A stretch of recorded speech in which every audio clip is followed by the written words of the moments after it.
આ અલખ ને આ બધા નથી આમ ઘણા મણા બેન આમ ઉભા થઈને અલગ ધણી પછી ને તેમ કહો છે ને અલગ ધણી છે ને કહો. અલખ એટલે લખી નો અગાય એને અલગ કહેવાય. તો તમે અલગ ધણી કરો છો એ અલગ ધણી કોણ છે? ઘણા એમ કે રામાપીર તો બાબુ ભગવાન છે, અલગ ધણી કેમ કહેવાય? અલગ તો લખી નો અકાય. રામાપીર તો આપણને ભલે નો દેખાણા હોય, બાકી જેથી હશે તે બધાને દેખાણા જ હશે ને. દેખાય ઈ લખાય, લખાય ઈ વંચાય. અલગ છે ને ઈ બાપુ દેખાતોય નથી ને લખાતોય નથી ને લખાય નહીં તો વંચાય કેવી રીતે? ઈ અલગ કેને કહે છે એનો એક દાખલો આપું તમને. માણા કોક તેલનો ડબ્બો લઈને આવતો હોય ને એને તમે પૂછો કે ડબ્બાનો શું ભાવ, એટલે એમ કે 25 રૂપિયા કે ને. હવે તેલના 25 છે ડબ્બાના, એ તેલ કાઢી લો ડબ્બાનું શું આવે? નકરા 25 આવે ને. પણ એક વાત ઉપર ધ્યાન આપજો, તેલ કિંમતી છે પણ એને રાખવા માટે ડબ્બો જોવે, તેલ એમનામ રહે નહીં. તેલ કિંમતી છે, ડબ્બાની 25 રૂપિયા કિંમત છે, 2500 રૂપિયા તેલની કિંમત છે. પણ તેલ બાપુ એ 25 વાળો હોય ને તો જ આ 2500 ની કિંમત છે, નકર બાપુ તેલ રહે નહીં. અને સિંગ તેલ હોય, કપાસિયા તેલ હોય, પામોલીન તેલ હોય, એ તેલ ઉપર ન લખાય, ડબ્બા ઉપર લખવું પડે, એને અલગ કહેવાય. એમ આ દેહની છે ને બાપુ કોઈ કિંમત નથી. આને દુનિયા આપણે કહે છે ને મારા મારા મારા, એ મારા જ દિવાળી મૂકવાના છે. આપણા છે એ જ આપણને દિવાળી મૂકવાના છે. આ દેહની કિંમત કાંઈ નથી. પણ બાપુ ભજન કરવા માટે દેહની જરૂર પડે. ભજન વગર દેહ ન થઈ શકે, દેહ વગર ભજન ન થઈ શકે. અલગ એને કે મારું નામ અનોપસી છે, પણ બાપુ અહીંયા આવીને આંગળી દેખાડીને મને બતાવો કે અનોપસી ક્યાં છે? હે અહીં છાતી છે, ગાલ છે, કપાળ છે, માથું છે, તો અનોપસી ક્યાં? જરૂર આની છે રામ.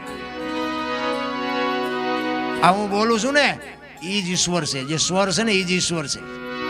આ હું બોલું એ તમારા કાન સુધી સંભળાય છે, દેખાય છે? ઈ દેખાતો નથી ને ઈ જ સાચું છે.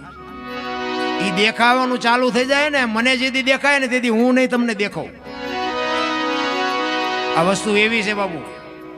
આ 12 વાગ્યા પછી જ બાજુ આ વાતું નીકળે, કઈક એવા અધિકારી બેઠા હોય ને તઈ, બાકી કોઈને કઈ કીધા જેવું નથી. નકર એમ કે અમને દેખાડો, જમ પાણીપુરી વેચવા નીકળ્યા હોય જાણે. મેં એમ નથી, મહેનત કરવી પડે.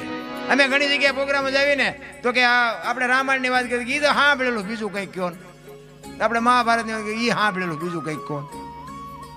કંઈક આપણે સગાળ છે ને જલારામની, એ તો બધું સાંભળેલું, બીજું કંઈક કહો.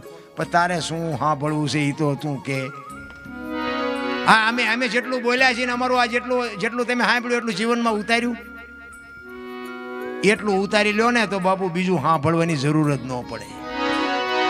આ તો ઓલું ફૂટલું માટલું હોય, નાખ ગમે એટલું કરો તે માટલું ભરાય કોઈ દી? પણ એવું માટલું બાપુ રાખો ને, એમાં ભરીને રાખો ને બેલેન્સ બાપુ, એ જ તમારું ભવિષ્યમાં કામ આવશે. એક વાણી અને એક પાણી. પાણી છે ને એ બહાર સાફ કરશે ને વાણી છે એ અંદર સાફ કરશે. આ બે વસ્તુની ખાસ જરૂર છે. ભલે એ પાણી તમારું પડ્યું હોય ને, એ ખાવામાં કામ આવે, રસોઈ બનાવવામાં કામ આવે, નાવામાં કામ આવે. અને બીજેથી પાણી મળીને એ પાણી કદાચ ખરાબ થઈ ગયું છે ને તો ક્યાંક બાપુ હળગતું હશે ને તો અહીંયા સાંટશો ને તો અગ્નિ ઓલવવામાં કામ આવશે. ખરાબ પાણી છે તોય કામમાં આવશે. વાણીની પાણીની બેની જરૂર છે. એટલે સવારામ કહે છે,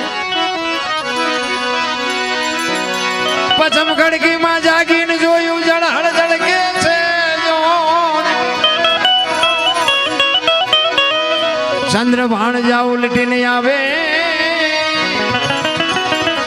તું તો ગગન મંડળમાં ચડી ગયો. ગગન મંડળ છે ને મહાપુરુષો આને કહે છે. આમાંથી જ ગોતવાનું. દેહની માલિકોની જ વાત છે, બહારની કઈ વાત છે જ નહીં. ગગન મંડળમાં ચડી. આ સાંડલા હું કામ કરે? વાહામ કરે તો ન હાલે?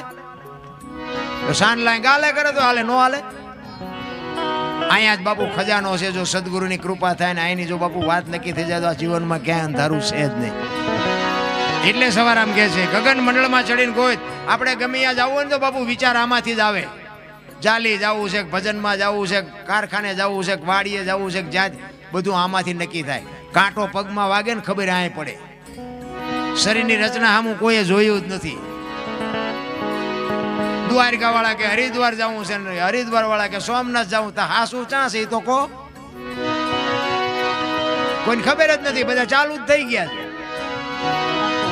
એટલે કે છે ગગન મંડળમાં તમારો ને મારો બાબુ આ જોત ચાલુ છે ને ત્યાં સુધી નહીં મજા. અત્યારે કોઈનો દેહ દુર્ગંધ નથી મારતો, અને એમાં બાબુ એવું તત્વ નીકળી જાય 2 દીમાં દેહ દુર્ગંધ મારી જાય તો આ અંદર અત્યારે ઉટકીને સાફ સુફ કોણ રાખે છે? કોક દી આંકડા કાઢવા જોઈએ.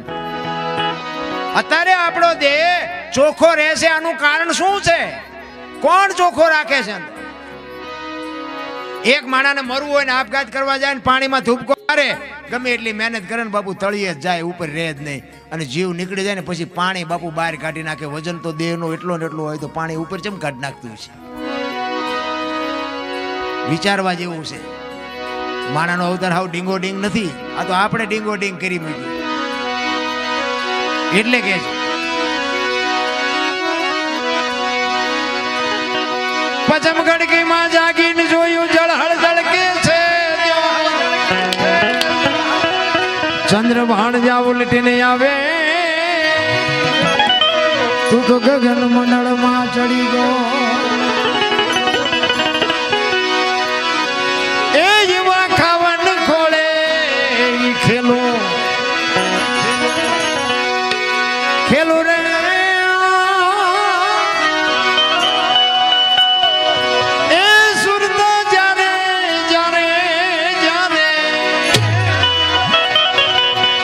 શબ્દ ને વરે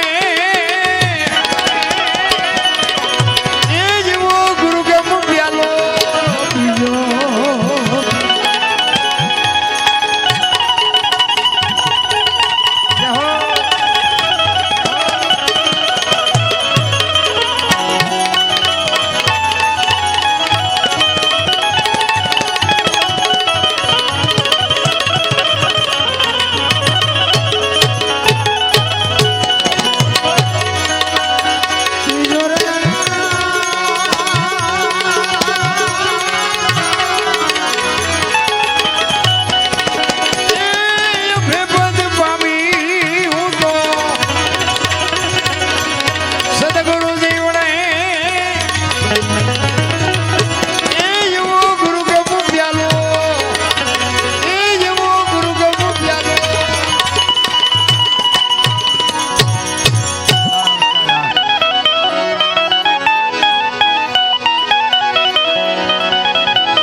સુખમણા નારી સંગ રમતા